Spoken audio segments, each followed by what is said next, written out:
ഞങ്ങൾ അങ്ങനെ ഭരണങ്ങാനം പള്ളിയിലെത്തിട്ടോ. ഭരണങ്ങാനം പള്ളി എന്ന് പറയുന്നവരുണ്ട്, അൽഫോൻസാമയുടെ പള്ളി എന്ന് പറയുന്നുണ്ട്. ഞാൻ ഭയങ്കര കടുത്ത ഭക്തയല്ല, അതായത് ഭയങ്കര വിശ്വാസിയല്ല. എന്നാൽ എനിക്ക് അനുഭവങ്ങളിൽ വരുന്ന ഒരുപാട് കാര്യങ്ങൾ വിശ്വസിക്കുന്ന ഒരാളും കൂടിയാണ്. എവിടേക്കോ നമ്മളെ കാത്തുപാലിക്കാൻ ഒരു ശക്തി ഉണ്ടെന്ന് വിശ്വസിക്കുന്ന ആളാണ്. ഒരുപാട് അന്ധവിശ്വാസിയല്ല എന്നാണ് ഞാൻ പറഞ്ഞു വരുന്നത്. അൽഫോൻസാമയുടെ പള്ളിയിൽ ഞാൻ അതായത് ടൂറിസ്റ്റ് കേന്ദ്രം പോലെ വന്നു പോയിക്കൊണ്ടിരുന്ന ഒരാളാണ്. ഒരു സമയത്ത് ഞാൻ 2017 അന്നാമ്മയുടെ ജനനം. ആ സമയത്തൊക്കെ ഗർഭിണിയായ സമയത്ത് ഒരിക്കൽ അൽഫോൻസാമയുടെ പള്ളിയിൽ വന്നപ്പോൾ റോണപ്പിന് ചെവി കേൾക്കാത്തതുകൊണ്ട് സ്വാഭാവികമായിട്ടും ആദ്യത്തെ കുട്ടിക്ക് ഡിസബിലിറ്റി ഉണ്ടെങ്കിൽ സ്വാഭാവികമായിട്ടും നമുക്ക് രണ്ടാമത്തെ കുട്ടിക്ക് ഡിസബിലിറ്റി ഉണ്ടാകാനുള്ള ചാൻസസ് 90% വരെ ഉണ്ട് എന്ന് എല്ലാ ഡോക്ടേഴ്സും നമ്മളോട് പറയും. അപ്പോൾ ഞാൻ ഈ പള്ളിയിൽ അന്ന് വന്നപ്പോൾ ഞാൻ പ്രാർത്ഥിച്ചായിരുന്നു, എൻ്റെ അൽഫോൻസാമേ, എൻ്റെ കുഞ്ഞിന് ഇങ്ങനെയുള്ള പ്രശ്നങ്ങളൊന്നും ഉണ്ടാവല്ലേ, നല്ലൊരു കുഞ്ഞായിട്ട് ജനിക്കണേ. പിന്നെ അതുകൂടാതെ ആണെങ്കിലും ഞാൻ അന്ന് പ്രാർത്ഥിച്ചതാണ്, അമ്മയുടെ പേരിട്ടേക്കാം, അമ്മയുടെ പള്ളിയിൽ വന്ന് മാമോദീസ നടത്തിയേക്കാം എന്നൊക്കെയാണ്. ഇതാണ് അമ്മയുടെ ഖബറിടം കേട്ടോ, മരിച്ച് അടക്കം ചെയ്ത സ്ഥലമാണ്. നിങ്ങൾക്ക് എന്തെങ്കിലും പ്രേയേഴ്സ് ഉണ്ടെങ്കിൽ വിശ്വാസിയായവർക്ക് പ്രാർത്ഥിക്കാം. എൻ്റെ അനുഭവത്തിൽ അത്യാവശ്യം എല്ലാ കാര്യങ്ങളും നടന്നിട്ടുണ്ട്. നമ്മുടെ കുഞ്ഞ് അൽഫോൻസാമയുടെ ഫോട്ടോ ഞാൻ ഇതിൻ്റെ കൂടെ ആഡ് ചെയ്യുന്നുണ്ട്. എനിക്ക് എന്തുകൊണ്ടോ ഞാനൊരു വിശ്വാസിയാണ്. അന്നാമ്മ ജനിച്ചതിന് ശേഷമാണെങ്കിലും ഞാൻ വാടകയ്ക്ക് താമസിക്കുന്ന സമയത്തായിരുന്നു അന്നാമ്മയുടെ ജനനം എന്ന് പറയുന്നത്. അപ്പോൾ എനിക്ക് പള്ളിയിലേക്ക് മാമോദീസ നടത്താനുള്ള ബുദ്ധിമുട്ട്, അവിടെ നിന്ന് ചീട്ട് വാങ്ങി ഇവിടെ കൊണ്ട് നടത്താനുള്ള ബുദ്ധിമുട്ട്, ഒരുപാട് ബുദ്ധിമുട്ടുകൾ ഞാൻ അനുഭവിച്ചൊരു കാലഘട്ടം ഞാൻ ഓർത്തെടുക്കുവാണ്. ഞാൻ അന്നാമ്മയ്ക്ക് ഇപ്പോൾ 7 വയസ്സായി. അന്നാമ്മനെ ഇവിടെ കൊണ്ടുവന്നത് തന്നെ അവൾക്ക് കുറച്ച് കാര്യങ്ങളൊക്കെ പറഞ്ഞു കൊടുക്കാനും കുറച്ച് കാര്യങ്ങളൊക്കെ മനസ്സിലാക്കാനും പറ്റുമെന്നൊരു ഉത്തമ ബോധ്യം എനിക്കുണ്ടായിരുന്നു. പിന്നെ അവിടെ പള്ളി ഷോപ്പിൽ ഞാൻ കയറിയായിരുന്നു. കാരണം പള്ളി വക സാധനങ്ങൾ, നമ്മൾ ക്രിസ്ത്യൻസിൻ്റെതായ ഒരുപാട് സാധനങ്ങൾ അവിടെ ഉണ്ട്. എനിക്ക് തോന്നിയത് മറ്റുള്ള ഇപ്പം എടപ്പള്ളി പള്ളിയിലൊക്കെയാണ് ഞാൻ കൂടുതൽ സാധനങ്ങളൊക്കെ മേടിക്കുന്നത്, ഒരുപാട് വില വ്യത്യാസം തോന്നിയായിരുന്നു. ഞാൻ 3 മാലാഖ കുഞ്ഞുങ്ങളെയും നമ്മുടെ പഞ്ചിൻ്റെ അകത്ത് ഒരു കുരിശുണ്ടായിരുന്നു, അത് പോയായിരുന്നു. അപ്പോൾ അതിന് വേണ്ടിയിട്ടുള്ള സാധനങ്ങളൊക്കെ മേടിച്ച്, ഇത് മുകളിലത്തെ പള്ളിയാണ്, താഴത്തെ പള്ളിയിൽ വെച്ചിട്ടാണ്, അതായത് നമ്മൾ കയറി വരുമ്പോഴത്തേനുള്ള പള്ളിയിൽ വെച്ചാണ് മാമോദീസ അങ്ങനെയുള്ള ചടങ്ങുകളൊക്കെ നടക്കുന്നത്. അപ്പോൾ അന്നാമ്മയോട് ഞാൻ പറഞ്ഞു നമുക്ക് താഴത്തെ പള്ളിയിലേക്ക് പോകാം. അപ്പോൾ പിന്നെയെന്ന് വെച്ച് കഴിഞ്ഞാൽ നമ്മൾ എന്തെങ്കിലുമൊക്കെ അനുഭവിച്ച കാര്യങ്ങൾ കുട്ടികൾ അവിടെ കൊണ്ടുപോയി കാണിക്കുന്നതാണ് പറഞ്ഞു കേൾപ്പിക്കുന്നതിനേക്കാളും കുറച്ചൊക്കെ നല്ലത്. അവർക്ക് ഓരോ പ്രായത്തിനനുസരിച്ച് ഓരോ കാര്യങ്ങൾ മനസ്സിലാക്കാനുള്ള ഒരു പക്വത വരുമ്പോൾ നമ്മൾ നടന്നു വന്ന നമ്മളമ്മമാരൊക്കെ പറയാറില്ലേടാ നിന്നെ ഞാൻ അങ്ങനെ വളർത്തിയതല്ലേ ഇങ്ങനെ വളർത്തിയത്. ഒരു പരിധി വരെ പല മക്കൾക്കും അതൊന്നും മനസ്സിലാവണമെന്നില്ല. അപ്പം ഞാൻ സച്ചുവിനോടും ഈ കഥകളൊക്കെ പറഞ്ഞിട്ടാണ്. പിന്നെ ഞാനൊരു ഡിജിമോസിൻ്റെ ഒരു ക്യാമറ വാങ്ങിച്ചായിരുന്നു കേട്ടോ.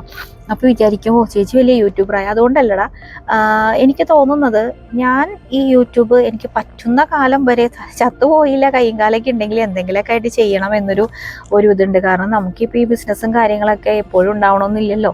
അപ്പോൾ ഞാൻ വയസ്സാങ്കാലത്തിലേക്ക് ആകുമ്പോഴേക്കും എന്തെങ്കിലും ചമ്മന്തിയൊക്കെ ഉണ്ടാക്കുന്നതൊക്കെ കാണിച്ച് നമുക്ക് വല്ലതൊക്കെ സംസാരിക്കാമല്ലോ. അപ്പം എനിക്കൊരു ചെറിയൊരു ഫണ്ട് വന്നപ്പോൾ ഞാനത് വാങ്ങിച്ചു.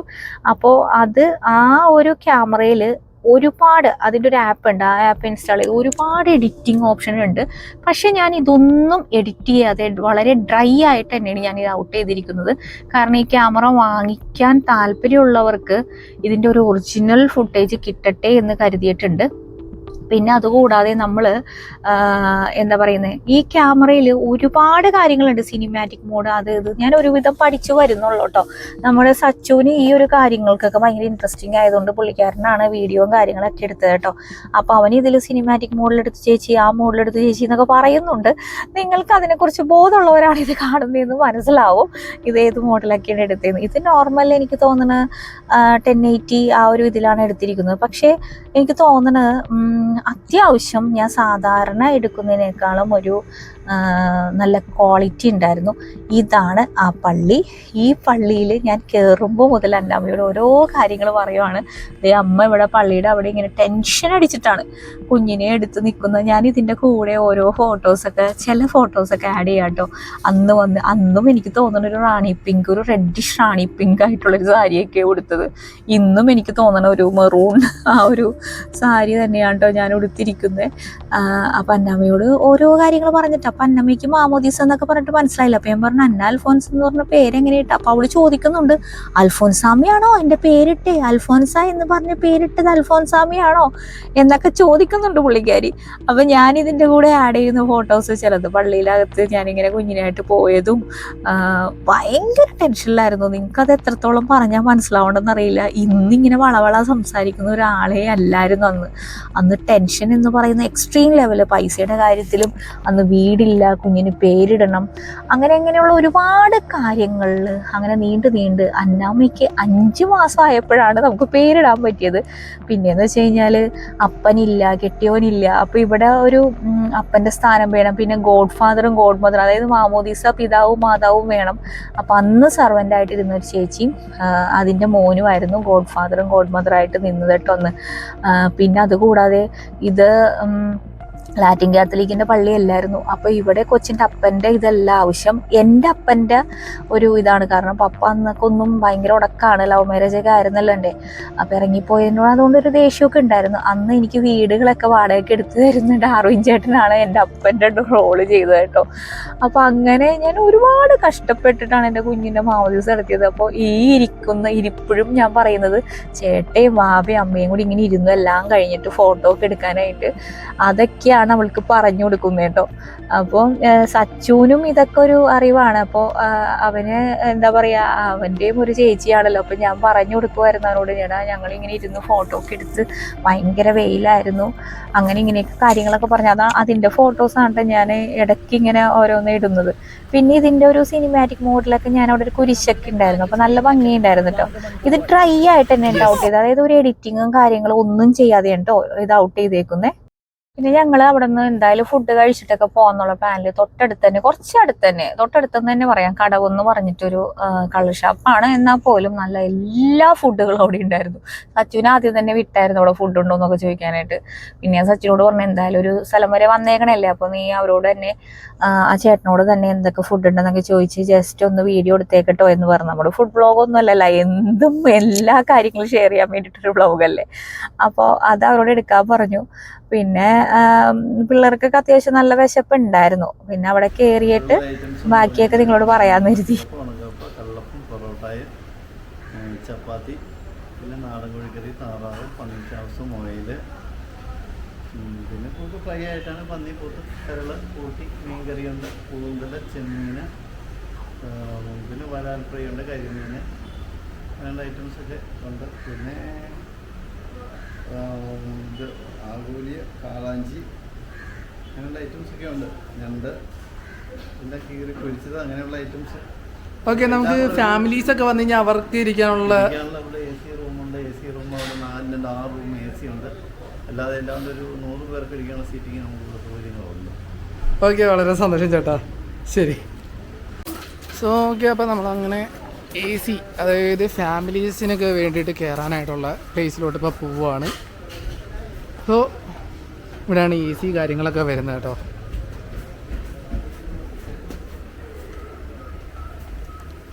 ഓക്കെ, അങ്ങനെ നമ്മൾ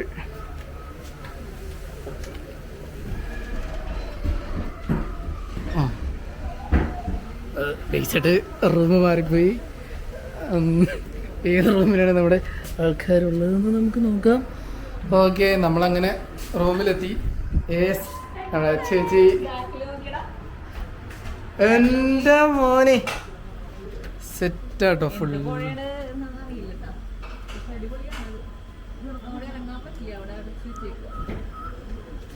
ഓക്കെ, നമ്മുടെ എല്ലാവരും നേരത്തെ എത്തിയിട്ടുണ്ട്.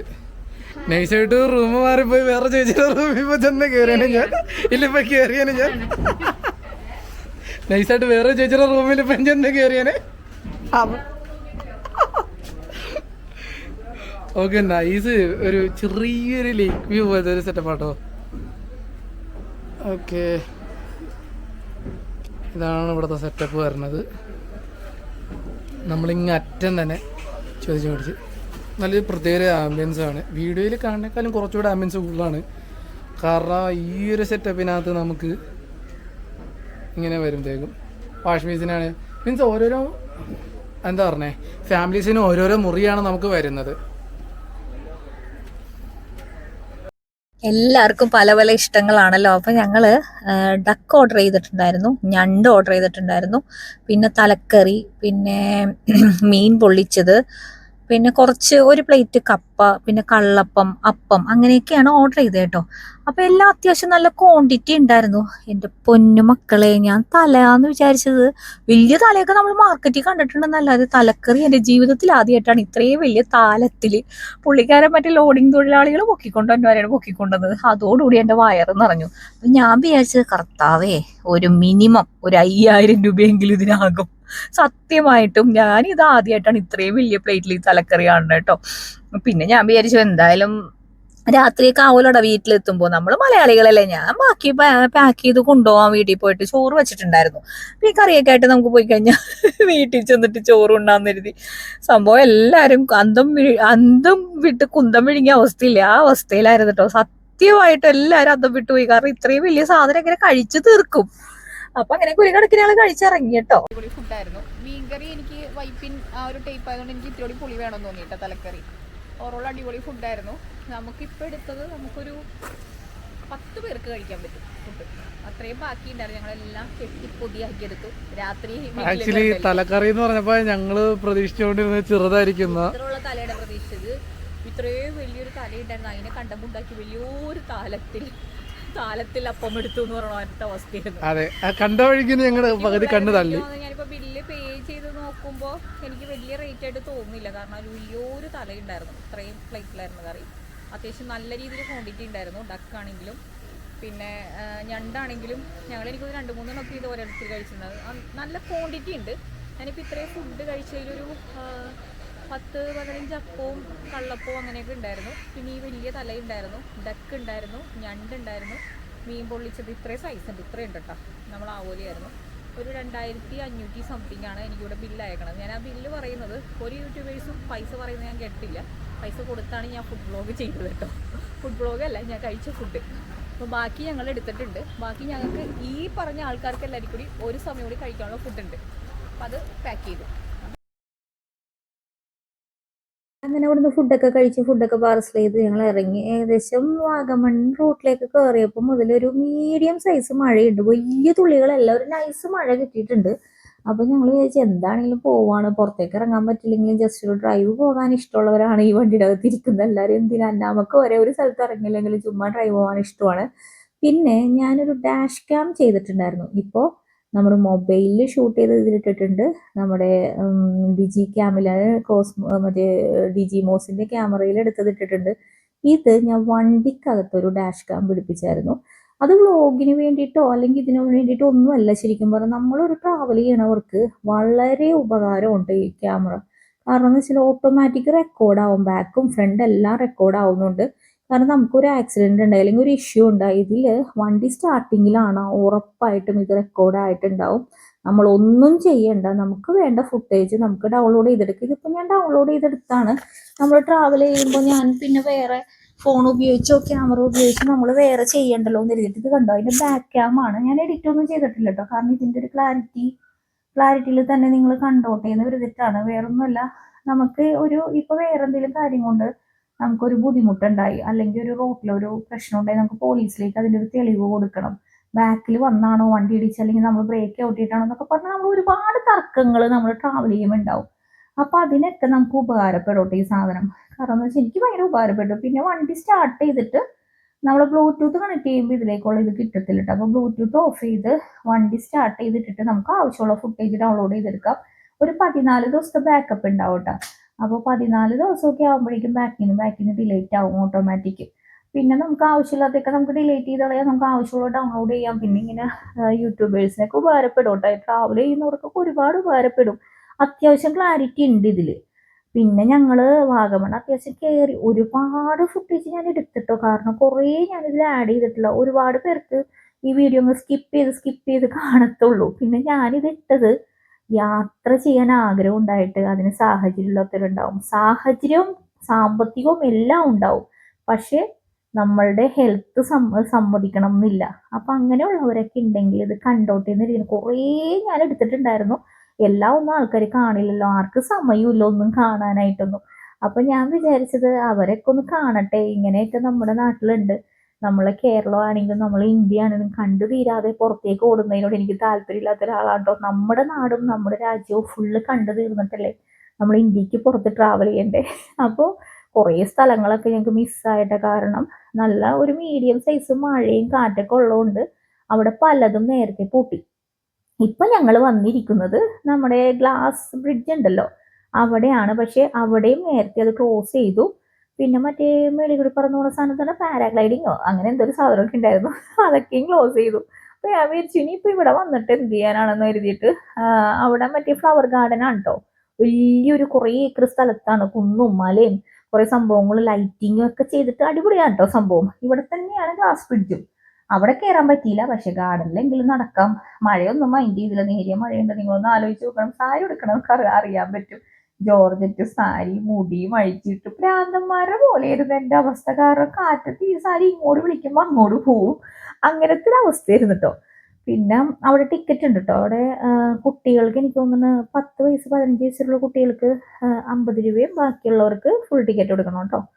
മൊത്തം എനിക്ക് തോന്നുന്നു ഞങ്ങൾക്ക് 400 രൂപ എങ്ങാണ്ട് കൊടുത്തായിരുന്നു. എൻ്റെ കോലം കണ്ട അതിപ്പോ കാര്യമില്ല, ഞാനല്ലേ അല്ലേ എന്തിനും ഇതിനൊക്കെ എഡിറ്റ് ചെയ്ത്. ഞാൻ എഡിറ്റ് ചെയ്തിട്ടൊന്നുമില്ല കേട്ടോ, ഞാൻ എടുത്ത പോലെ എന്നെയൊക്കെ തന്നെ ഇട്ടിട്ടുണ്ട്.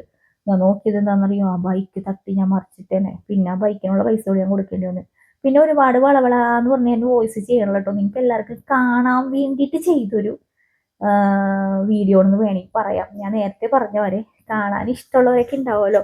അപ്പൊ അവിടെയുള്ള പൂക്കളും അവിടെയുള്ള മറ്റേ കുന്നുചെരിവും കുറെ ഹൈറ്റിൽ കയറി ഇരുന്ന് കഴിഞ്ഞാൽ ആ ഭാഗത്ത് ഒരുപാട് സ്ഥലങ്ങൾ കാണാൻ പറ്റും കേട്ടോ. നല്ല അടിപൊളിയായിരുന്നു. പക്ഷേ ഞാൻ ഇറങ്ങി കഴിഞ്ഞപ്പോഴാണ് അവിടുത്തെ ആള് പറഞ്ഞത് ഇവിടെ മറ്റേ എന്താണ് അട്ടയുണ്ടാവും, അത് ഉണങ്ങിക്കിടക്കണ പുല്ലക്കില്ലേ ആ ഭാഗത്തൊക്കെയാണ് അട്ടയുണ്ടാവണത്. അതേസമയം ഇങ്ങോട്ട് നീങ്ങിട്ടൊന്നും അട്ടയില്ലാത്തായിരുന്നു പറഞ്ഞു. പിന്നെ പുല്ല് കൊണ്ടൊക്കെ കണ്ട ഇങ്ങനെ കുറെ സാധനങ്ങളൊക്കെ ഇവരുണ്ടാക്കി വെച്ചിട്ടുണ്ട് കേട്ടോ. നല്ല രീതിയിൽ മെയിൻറ്റെയിൻ ചെയ്തിട്ടുണ്ട്. ഈ മഴയത്താണെങ്കിലും ഓടിച്ചാടി നടക്കാൻ കുറെ ആൾക്കാരുണ്ടായിരുന്നു കേട്ടോ. പിന്നെ എന്താണ് കുറെ പേര് റീൽസ് എടുക്കുന്നുണ്ട്, കുറെ പേര് എന്തൊക്കെയോ, അതായത് പല പല ആക്ടിവിറ്റീസിൽ എല്ലാവരും തിരക്കാണ്. പിന്നെ നമ്മുടെ സച്ചുവിന്റെ കയ്യിൽ തന്നെയായിരുന്നു കേട്ടോ ക്യാമറ. പിന്നെ ഞാൻ കൂടുതലൊന്നും ഞാൻ ഇതിൽ കിടന്ന് പറയുന്നില്ല, നിങ്ങളൊന്ന് കണ്ടു നോക്കുക എങ്ങനെയുണ്ടെന്ന്. ഇവരെന്താണെന്നാവും ഈ ഒട്ടകത്തിനെ പോലെ ഇടക്കിടക്ക് പല്ല് കാണിക്കണേന്ന് ഞാൻ വിചാരിച്ചത്. ഇങ്ങനെയാണാവും പല്ല് കാണിക്കുന്നത്, നിങ്ങൾ എന്നെ കാണുന്ന പോലെയാണ് ഞാൻ ഇങ്ങനെയെന്നൊക്കെ പറയുന്നത്. അതിൻ്റെ ഇടക്ക് ഞാൻ ഈ ഫോണും കൊണ്ട് നടക്കണത് എന്താണെന്നറിയോ, നമ്മുടെ ഷീജമോളാണ് കേട്ടോ. ഷീജമോളാണ് നമ്മുടെ വീട്ടിലിപ്പോൾ ജോലിക്കുന്നൊന്നും പറയുന്നില്ല, നമ്മുടെ വീടും നമ്മുടെ പിള്ളേരെയും നമ്മുടെ എല്ലാവരെയും നോക്കാനായിട്ട് ഇപ്പോൾ സ്ഥിരമായിട്ട് ഷീജമോളാണ് വന്നിരിക്കുന്നത്. ഷീജ വൈപ്പിലാണ്. അപ്പോൾ ഷീജമോൾക്ക് ഭയങ്കര നാണമൊക്കെയാണ്. അപ്പോൾ ഷീജമോൾ പറഞ്ഞു അയ്യോ എന്നെ യൂട്യൂബിൽ കാണിക്കല്ലേ യൂട്യൂബിൽ. ഞാൻ പറഞ്ഞു നീ ഒരു യൂട്യൂബറിന്റെ വീട്ടിലാണ് വന്നേക്കണെന്നുള്ള ബോധമുണ്ടോ? ഞാൻ അടുത്ത വർഷമൊക്കെ സെലിബ്രിറ്റി ആകുമ്പോൾ നിനക്ക് പറയാലോ ഞാൻ ഇന്ന സെലിബ്രിറ്റിയുടെ. ഈശ്വര സെലിബ്രിറ്റി ഒന്നും ഇല്ലട്ടാടാ. അപ്പോൾ ഞാൻ അവളുടെ വീഡിയോ ഒക്കെ എടുത്തു കൊടുത്തിട്ട് കുറച്ച് പാവം ഉണ്ട് ആള്. അപ്പോൾ പിന്നെ എൻ്റെ കയ്യിലല്ലേ വന്നിരിക്കുന്നതല്ലേ, എന്തായാലും റിലേ കട്ടാവും. അതിപ്പോൾ എൻ്റെ വീഡിയോയിലിടല്ലേ യൂട്യൂബിലിടല്ലേ എന്നൊക്കെ പറഞ്ഞിട്ടാട്ടാ നിൽക്കുന്നത്. പിന്നെ ഇനി നിങ്ങൾ കണ്ടോടാ, എൻ്റെ അവസ്ഥ ഒന്നും പറയണ്ട, മനസ്സിലായോ? സാരിയൊക്കെ വേറെ ഏതോ സ്ഥലത്തും ഞാൻ വേറെ ഏതോ സ്ഥലത്തും അങ്ങനെയൊക്കെ ആയിരുന്നു. റിലേ കട്ടായി കണ്ടോ, മാനം കണ്ടോ, നല്ല കറുത്തിരുണ്ടിരിക്കുവാണ്. അതിൻ്റെ ഇടയ്ക്ക് നല്ല മഴ പെയ്ത് എനിക്ക് ഇടയ്ക്ക് അങ്ങ് കയറി കഴിഞ്ഞപ്പോഴേക്കും ചെവി വേദന എടുത്തിട്ടോ. കാരണം ഞാനെന്ന് പറഞ്ഞാൽ ഒരു ഒത്തിരി നടക്കാത്ത ആളാണ്. ഞാൻ ഹെൽത്ത് എൻ്റെ പൊന്നെ ഒരു തരി നോക്കാത്ത ഒരാളാണ്. ഞാൻ കളരിക്ക് പോയിരുന്നു, കരാട്ടക്ക് പോയിരുന്നു, ജിമ്മിൽ പോയിരുന്നു, യോഗ എല്ലാം നിർത്തിയിട്ട് എനിക്ക് തോന്നുന്നു 8-9 മാസത്തോളമായി തോന്നുന്നു. ഇനി എല്ലാം റീസ്റ്റാർട്ട് ചെയ്യണം. വണ്ണം ഇച്ചിരി കൂടിയിട്ടുണ്ട്, നടക്കാൻ പറ്റുന്നില്ല, ബ്രീത്തിങ് പ്രശ്നമുണ്ട്. ഞാനിപ്പോൾ വോയിസ് ചെയ്യുമ്പോൾ തന്നെ ഉണ്ട് ബ്രീത്തിങ് പ്രശ്നം. വളവളാന്ന് എനിക്ക് വർത്താനം പറയാൻ പറ്റുന്നില്ല, അങ്ങനത്തെയൊക്കെ ഉണ്ട്. ബാക്കി നിങ്ങൾ കാണട്ടോ, അടിപൊളി സ്ഥലം കേട്ടോ. നിങ്ങൾ പറ്റുമെങ്കിൽ പോണേ.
അവിടെ എല്ലാം കറങ്ങി നടന്ന് കുറേ വീഡിയോസും ഇതൊക്കെ എടുത്ത് സാരിയൊക്കെ നനഞ്ഞിരിക്കുവാണ്. നനഞ്ഞിട്ട് എനിക്ക് നടക്കാനും പറ്റുന്നില്ല. ഇത്രയും ഫ്രീ ആയിട്ട് കുറേ സാരി ടിപ്സൊക്കെ പറഞ്ഞ് എല്ലാം യൂസ് ചെയ്ത് ഉപയോഗിച്ച സാരിയായിട്ട് പോലും എനിക്ക് നടക്കാൻ പറ്റുന്നുണ്ടായിരുന്നില്ല, എല്ലാം ഒട്ടിപ്പിടിച്ചിട്ട്. പിന്നെ ഞങ്ങൾ അവിടെ നിന്ന് ഇറങ്ങിയിട്ട് അവിടെ ഫസ്റ്റ് കുറച്ച് അങ്ങോട്ട് ഇറക്കുമ്പോൾ തന്നെ എല്ലാവർക്കും അറിയാൻ പറ്റുന്നൊരു ടേണിംഗ് പോയിൻ്റാണ്. അവിടെ നിന്ന് ചായയൊക്കെ കുടിച്ചു. അവിടെ കട്ടൻ കാപ്പി ഉണ്ടായിരുന്നുള്ളൂ. പിന്നെ നെക്സ്റ്റ് ടേണിങ്ങിൽ തന്നെ ഫ്രഞ്ച് ഫ്രൈസ്, മോമോസ് അങ്ങനത്തെയൊക്കെ ഉണ്ടായിരുന്നു. അതൊക്കെ വാങ്ങിച്ചു കൊടുത്തു പിള്ളേർക്ക്. വേറെ ഒന്നല്ല, അവരെന്താണെങ്കിലും രാത്രി ആകുമ്പോഴേക്കും ഫുഡ് കഴിക്കാനുണ്ടാവില്ല, കിടന്നുറങ്ങും ഉറപ്പാണ്. പിന്നെ അന്നാമ്മയൊക്കെ പൊങ്ങി വരത്തില്ല. പിന്നെ അവിടെ ഒരു കുതിരയൊക്കെ ഇരിക്കണ്ടായിരുന്നിട്ട് എനിക്ക് സത്യമായിട്ട് കയറണമെന്നുണ്ടായിരുന്നു. ഈ സച്ചുവൊക്കെ ഒന്നും പ്രോത്സാഹിപ്പിച്ചില്ല. അവൻ ചിന്തിച്ചത് ചേച്ചി ഉറപ്പായിട്ടും വലിഞ്ഞു കയറും, ചേച്ചിയുടെ സാരി എങ്ങാനും ഒലിഞ്ഞു പോയി കഴിഞ്ഞാൽ അതൊക്കെ ഒന്നും അവർക്ക് താകാൻ പറ്റിയെന്ന് വരില്ല. പിന്നെയെന്ന് വെച്ച് കഴിഞ്ഞാൽ അവിടെ ഈ വലിയ ബസ്സിനൊക്കെ വന്നവരൊക്കെ പാട്ടൊക്കെ കളിച്ച് നല്ല അടിപൊളിയായിരുന്നു കേട്ടോ. ആ സോങ്ങൊക്കെ ഒന്നും നമുക്ക് ആഡ് ചെയ്യാൻ പറ്റില്ലല്ലോ, കോപ്പി റൈറ്റ് എന്ന് പറഞ്ഞ സാധനം വന്നതുകൊണ്ട്. അപ്പോൾ അതൊന്നും ഞാൻ ചെയ്തിട്ടില്ല. പിന്നെ അന്നമ്മ മറ്റേ ബബിൾസ് ഉണ്ടല്ലോടാ, മറ്റേ ഇങ്ങനെ വീർത്ത് പോണത്. അപ്പോൾ കീയുടെ മേളിൽ കയറി നിന്ന് കഴിഞ്ഞാൽ ബബിൾസൊക്കെ പറപ്പിച്ചിട്ടൊക്കെ പോവാമല്ലോ. പിന്നെ ഞങ്ങൾ അവിടെ നിന്ന് കാപ്പിയൊക്കെ കുടിച്ചിട്ട് ഇറങ്ങി കേട്ടോ. അങ്ങനെ രാവിലെ 10:30 തുടങ്ങിയ യാത്ര വീട്ടിൽ ഒരു 9 കഴിഞ്ഞപ്പോഴേക്ക് ഞങ്ങൾ വീട് പിടിച്ചു. പറഞ്ഞ പോലെ തന്നെ അന്നാമ്മയൊക്കെ ഉറക്കമായിരുന്നു കേട്ടോ, ഉറക്കത്തിലേക്ക് കടന്നിരുന്നു. പിന്നെയെന്ന് വെച്ച് കഴിഞ്ഞാൽ എനിക്ക് ഡാഷ് ക്യാമിൻ്റെ രാത്രിയിലത്തെ വ്യൂ ആണ്. അത്യാവശ്യം നല്ല രീതിയിലുള്ള ക്ലാരിറ്റി ഉണ്ട്. ഞാനിതിൽ ഫിൽറ്ററോ മറ്റുള്ള കാര്യങ്ങളോ എഡിറ്റിങ്ങോ ഒന്നും ചെയ്യാതെയാണ്, ഡ്രൈ ആയിട്ട് തന്നെയാണ് എല്ലാ ക്യാമും ഇതിൽ ഉപയോഗിച്ചിരിക്കുന്നത്. എല്ലാ ക്യാമും ഡ്രൈ ആയിട്ട് തന്നെ ഇട്ടിരിക്കുന്നത്. നമ്മുടെ മൊബൈലാണെങ്കിലും ഇതിൻ്റെ ആണെങ്കിലും ഈ ഡാഷ് ആണെങ്കിലും എല്ലാം അങ്ങനെ തന്നെ ഇട്ടിരിക്കുന്നത് കേട്ടോ.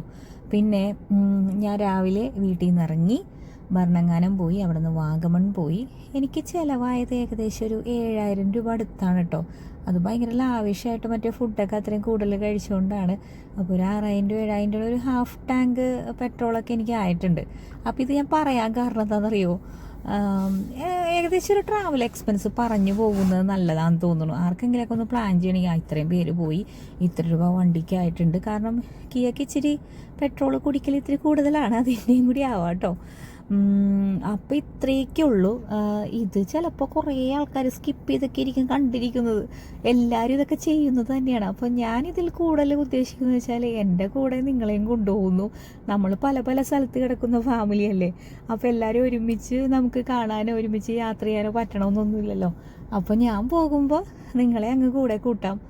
അപ്പോൾ എല്ലാവരും ലാസ്റ്റ് പറയുന്നവരെ എൻ്റെ ചാനൽ സബ്സ്ക്രൈബ് ചെയ്യണം, ലൈക്ക് ചെയ്യണം, കമൻറ്റ് ചെയ്യണം. ഇതൊക്കെ ഞാൻ പറയണില്ലെന്നാണ് എല്ലാവരും പറയുന്നത്. ഇഷ്ടമായാലും എന്തായാലും സബ്സ്ക്രൈബ് ചെയ്യുമല്ലോ അല്ലേ, കമൻറ്റും ചെയ്യും. നല്ലതായിരുന്നു സാറാമേ, ചീത്തതായിരുന്നു സാറാമേ എന്നൊക്കെ പറഞ്ഞിട്ട് ചെയ്യില്ലേ. അപ്പോൾ പിന്നെ ഞാൻ എന്തിനാ പറയണമെന്നൊക്കെ ആലോചിക്കും. അപ്പോൾ ഇത്രയൊക്കെ ഉള്ളൂ കാര്യങ്ങൾ. ഇനിയും വള എന്ന് പറഞ്ഞ് ഞാനിങ്ങനെ സംസാരിച്ചിരിക്കും. പിന്നെ അടുത്ത വർഷം ഉറപ്പായിട്ട് ഞാൻ എക്സസൈസ് ചെയ്യും. അപ്പോൾ ഇത്രയൊക്കെ ഉള്ളൂ. Tata bye bye.